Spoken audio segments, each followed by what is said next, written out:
জুলাই গণঅভ্যুত্থানের শহীদদের পরিবার যখন দাঁড়ে দাঁড়ে ঘুরছে বিচারের আশায়, যখন শহীদ পরিবার আহতরা রাজপথে এসে দাঁড়াচ্ছে ন্যায়ের দাবিতে, সেই সময় ঠিক একই সময় গণহত্যাকারী আওয়ামী লীগের নেতারা ওই হিন্দুস্তানে বিলাসী জীবন কাটাচ্ছেন।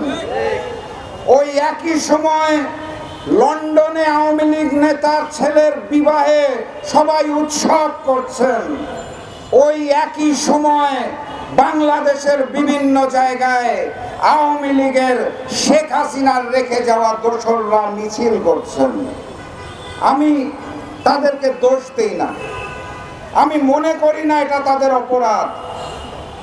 কারণ হচ্ছে হাজারো শহীদের রক্তের বিনিময়ে যারা ক্ষমতায় এসেছিলেন তাদের দায়িত্ব ছিল সঠিক বিচার করা এবং আওয়ামী লীগকে নিষিদ্ধ করা, কিন্তু আমরা সেটা পাই নাই।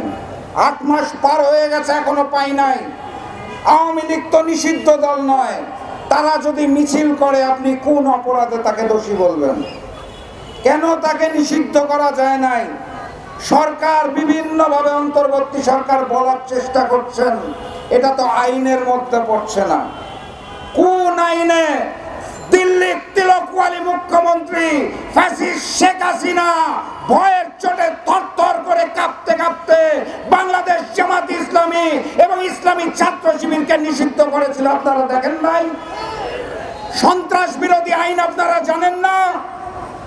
কোন আইনে আপনারা আওয়ামী ছাত্রলীগকে নিষিদ্ধ করলেন? তাহলে আমরা জানতে চাই। আওয়ামী ছাত্রলীগ যদি নিষিদ্ধ হতে পারে, সেই আওয়ামী ছাত্রলীগকে হত্যা করার হুকুমদাতা, অর্থদাতা, পরামর্শদাতা, গুলিদাতা আওয়ামী লীগ কেন নিষিদ্ধ হবে না? আওয়ামী ছাত্রলীগ যদি নিষিদ্ধ হয় তাহলে আওয়ামী ছাত্রলীগের বাপ ওই আওয়ামী লীগকেও নিষিদ্ধ করতে হবে চিরতরে।